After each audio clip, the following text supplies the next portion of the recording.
Welcome to ACO Chess, and this is a recap of the World Chess Championship round 1. And Nepomniachtchi is playing Magnus Carlsen. The recap will be very light for people who are not professionals. And the most important first decision was the first move by Nepo, which a lot of people were debating about. So it was e4. And the first moment when I felt like this became very important was when Carlsen castled, and here is giving the option of if white, let's say, plays c3, he wants to play the Marshall Gambit with d5, and this tends to be very active for white after this move. Rook takes e5, c6, d4, bishop d6, and you can see that although white has won a pawn, black's pieces are very active and more attacking towards the king side. And Nepo didn't want this, so he played h3, a move which is referred to as the anti-Marshall. This did not deter the world champion from lighting the board on fire, because he immediately played the move knight a5. And Nepo took the pawn, and after a, bishop b7, d3, Carlsen played d5 anyway. After pawn takes, queen takes, Nepo quickly played this move, queen f3. What's happening is, of course, black is threatening mate on g2, and the move queen f3 defends this in the best possible efficient way. And what makes it good is that taking on f3 is a mistake. After rook e7 you have to return, and now white will get a second pawn. So bishop d6, king f1, a very nice idea, and it's aimed at the whole idea of this opening setup that Carlsen has played is that knight c3 allows queen takes e5, and by the time you take rook e5, bishop here, by the time you retreat, black has gained a piece. So by playing king f1, if he plays here, you always have this idea of taking on b7, because now rook is protected. So very clever idea, way of defending. It turns out that this position has been played but only by computers. So these guys, the way they research is way beyond your average player, and white has a slight edge according to computers here. But I mean, if you know a little bit about what's happening in this match, Nepo has got a supercomputer from Russia, and I'm sure Carlsen has got access to some supercomputer in Europe also. So their level of preparation is way above anything we could discuss. It would not really even help us with our chess at this point. But the resulting position is an interesting position, because after bishop d2,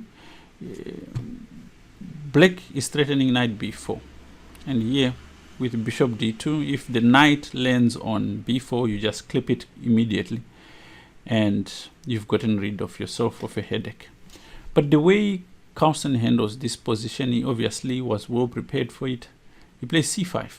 Now if the knight lands on b4, it's going to open the c file, and the rook will be on c8, which would make it very difficult, because there will be pressure down this file.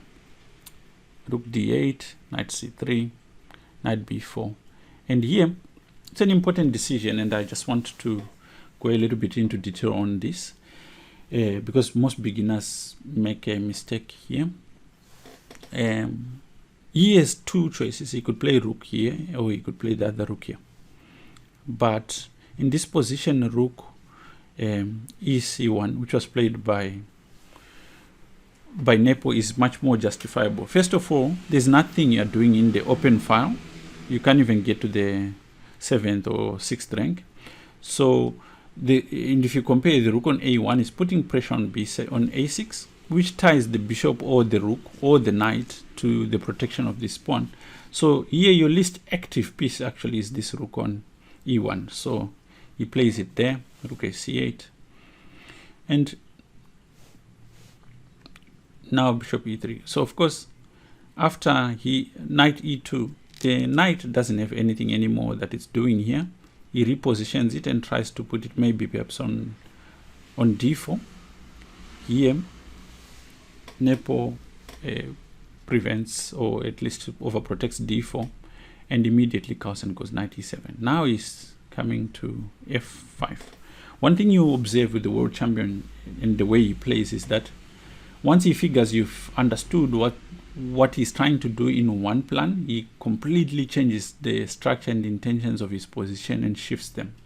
And usually he catches a lot of people in these transitions, because it's very hard mentally to play a move like bishop e3 and your opponent changes the plan, and now you have to change the bishop, because that's what Nepo did here, which is amazing. It also goes to show you the level of preparation that is gone into this match for him mentally. He plays bishop f4. Just after playing bishop e3, he plays bishop f4. And here, he's trying to neutralize one of the bishops in this bishop pair. Carlsen takes on f3 here and takes on f4. So Black is now presented with a similar challenge that White had about rooks. Which rook to protect a6? And of course, it's an easy decision for the world champion, because the rook on c is the least active, so you make it a bit more active. Rook here, knight f5, c3. So the knight wants to come to d4, and Nepo prevents the knight from coming to d4. It's an important move, because now if Black is trying to win this pawn by all means necessary, it won't work after knight to h4 and you have mate here. So c3 is a very good well-timed move. He goes knight h4, attacking f3, rook e3, and now knight g2. Immediately, the thinking behind this move is that this knight here is quite annoying, and our knight here, although it's got a good square, it's not really doing anything. So if we could trade it for the more active knight. Carlsen says no ways. Now rook e5. Now the knight is repositioned to protect the pawn, which frees up the rook to do more aggressive stuff.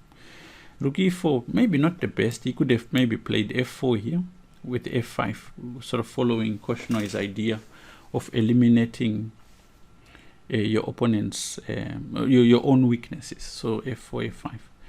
You see this idea a lot in Koshnoy's games. So rook e4, f5, rook e3. Okay, rook e3 to free up the knight, perhaps from protecting this pawn. Here knight goes here. This is to prevent the knight from landing to f4. Pawn here. So you can see the world champion is very good at pressing and weaknesses and creating. Of course, you can't take the knight lands on d4. Nepo improves his king. Now, here is a part which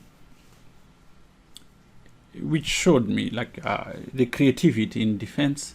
Nepo realized he's a pawn up, but he's been under pressure since he got this pawn. So what he's trying to do here is, with his next move, which is pure genius, he just gives back the pawn and activates his king.